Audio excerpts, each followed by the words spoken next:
Alrighty, guys. G'day. Welcome back to Stat Chat Sports. You're here with Josh, BT, and Tazza. We are back again for another edition of our AFL Team Season Previews. We've been reviewing, or previewing, I should say, every team in the lead up to the AFL season starting, going right from our 18th pick. We're going to be going all the way through to who we think is going to finish top of the table and win the AFL Premiership this year. Today, we're sitting with our 13th ranked team. And Taylor, who have we got today? Today, we have the St Kilda Saints in our 13th spot. A team that really hasn't seen a hell of a lot of change in this season.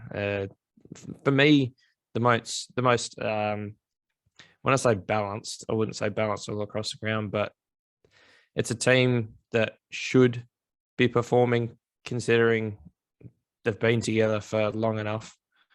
Whether they have the parts, stable. Yeah, whether they have the parts, it remains to be seen. But chemistry should not be a question with this team.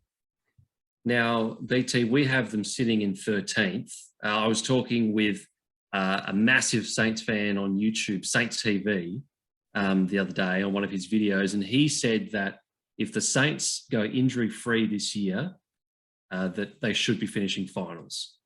Do you subscribe with that? Well, obviously we don't, because we've got them in 13th. So maybe you can talk a little bit about why you think that, or we think, that the Saints won't make finals. Looking at the list right now, I'm going to say it's one of the most boring lists up there with Gold Coast. It has been the same list for the last friggin' 10 years nearly. That's what it seems like. But it's not a bad list. Like Jack Steele, obviously, he's an absolute gun off the competition. But I don't know. I don't know what they're going to do. How they're going to improve. It's the exact same stuff.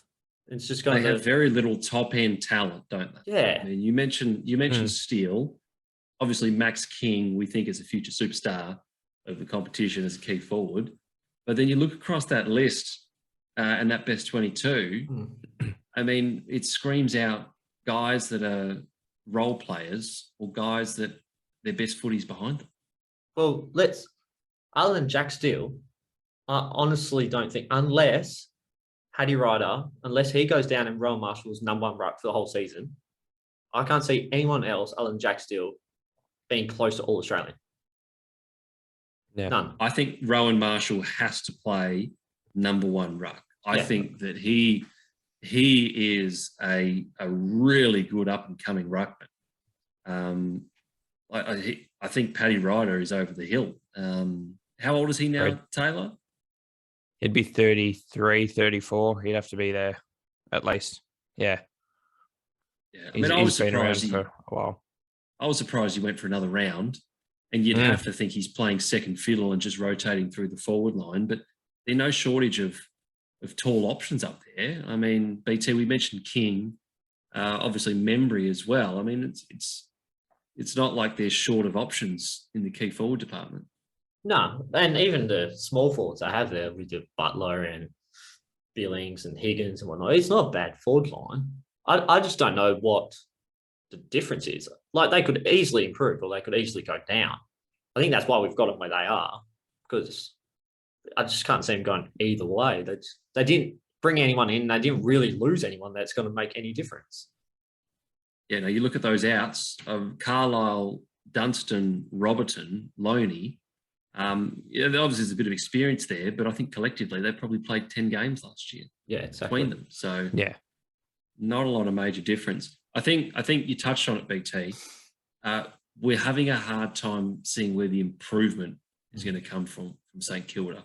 So because of that, I think the natural viewpoint is that there's going to be regression. Yeah, exactly. And who's, like, other than if King or Membry don't kick a bag, then it's Higgins. He pops up for one or two, same as Butler, but their midfielders are saying that. Jack Steele, he's not, he did kick a fair few goals actually last season. He's pretty damaging.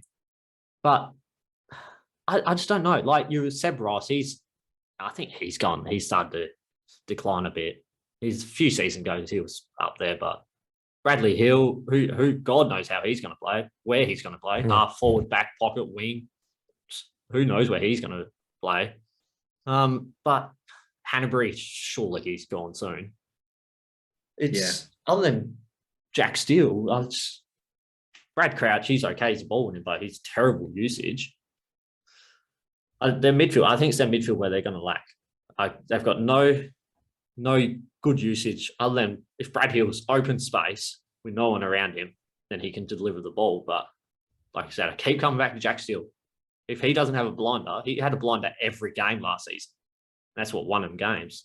If he doesn't have a game, if he starts getting tagged every game this season or something like that, then I can see them declining a fair bit. I think they're relying on him a lot.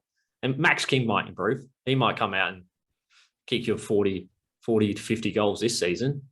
If he plays all season, he's definitely got the talent there. But I just, like I said, I can't see any improvement from the whole list. Maybe certain players, but overall, I can't see any improvement. Taylor, do you think this puts a bit of a nail in the coffin for the sort of recruiting strategy that we saw from St Kilda, where they really went after sort of established players, similar to what Michael Voss did about 10, 15 years ago with Brisbane, where he came in, he went all in with established players. They had a little bit of success making finals that first year, and then it all started to fall apart. Yeah, I agree. I think it's been 2 windows now where, obviously not this one, but the previous 2, where they really just, all put their chips in and said, all right, we're going for it, let's go. And it just hasn't worked. And to me, this team, there's a lot of guys, B graders, who just never took that next step to an A grade or a late player. You got guys in there like Jack Gresham. I mean, he's young. There was a lot of, he was well touted, highly touted there.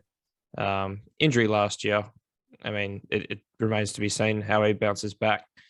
Like you said, Jack Billings, Hunter Clark's another one who there's been a lot of talk about is just not reaching that next level. And I think it's a common story with a lot of these guys that just plateau and they're not seeing that next growth to get them to that point. Yeah, they've probably got the most C and B grade players, but probably the least amount of A grade players. Exactly. Yeah, and that therein lies their problem. Yeah. Yeah, we talk a lot about, what wins premierships is the bottom 6 players if you're 22, because, typically everybody's got, 6 to 8 genuine A graders in their lineup. It's really about those role players that are going to win you the premiership. But as we said up the top, we realistically only see 2 A graders in the St Kilda team, maybe 3 if you stretch that to Rowan Marshall, because we think he could probably take the lead this year. BT, do you see anyone else having a bit of a breakout season for the Saints this year? No, unless Brad Crouch comes out and has like a really good year, improves his efficiency, because he can definitely find the ball. He's a gun tackler as well. But him and Jack Steele, they're just very similar players. But Jack Steele's just a hell of a lot better. Same style type player, but he's like way ahead. So unless he can improve, that will go a long way. But I can't see any. I can see Jack Steele having an outstanding year again, like he did last season, be up there with the Brownlow again. But Rowan Marshall and Jack Steele, that's where they're going to win games. And one topic that we also like to bring up in these preview videos, BT, a player under the pump. We've obviously mentioned a fair few potentially underperforming or regressing players, but is there one in particular that you think, look, they need to have a really big year, or it's potentially career over? Well, you got Dan Hanbury. I know I wouldn't even have a clue how old he is. He's been around for quite a while, but unless 30 at least. At least. Yeah. You got him. If he has another injury, then surely he's gone. Jack Billings, he was touted, had all of this flair, all of this running capability. He has good games. Don't get me wrong. He can rack up 30 and kick 4. Next week he'll have less than 10 and not even a goal. I think he's a big one. But to be honest, it's majority of the team. There is a lot of players. You got your Bradley Hill, who's one of the most inconsistent players.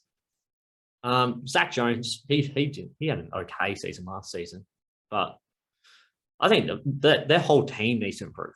I don't think there's one special player who needs to improve, otherwise I'm going to get the card. I think there's a lot. I honestly can see them.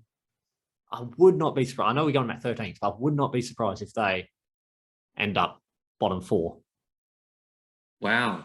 That'd be a big drop. I think from my point of view, I thought 13th was probably about their floor. Yeah. But Taylor, if they finish 13th or even lower, as BT suggests, where to next for St Kilda? Do they need to blow it up? Like, what's the play?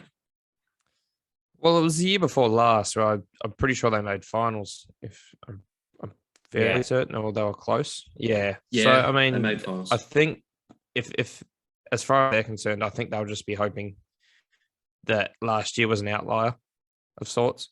I'd say they'd be hoping for a bounce back. That those guys who haven't been finding it potential do find it.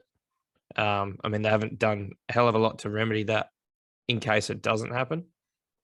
And that's where their floor really could fall. We've got Wanganeen Malera in the side. He's silky, but he's not exactly what they need. With Hill in the team, he's not a necessity just yet. But yeah, I mean, the floor could really fall if those players don't realize their potential. I think there's more chance of a decline than an improvement, to be honest. That's how I see it. Okay, so they finished 10th last year. You're saying it's more likely they drop than they go into the finals. Yeah, I can't see them finishing any higher than 10th. All right. Well, Saints fans, if you disagree with that, make sure you let us know. Hit us up in the comments. Tell us how you think you're going to go this year, why you think we're wrong on our 13th prediction.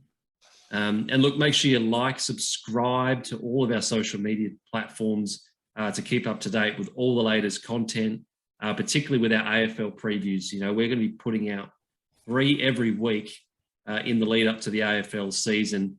And we're really looking forward to bringing you so much more content, both as the season comes up, as well as once the season kicks off in late March. All right. Well, that's pretty much going to wrap it up for our St Kilda preview. Make sure you stay tuned for all the latest content from Stat Chat Sports. Until next time. Thanks, guys. Thanks, everyone. Ciao.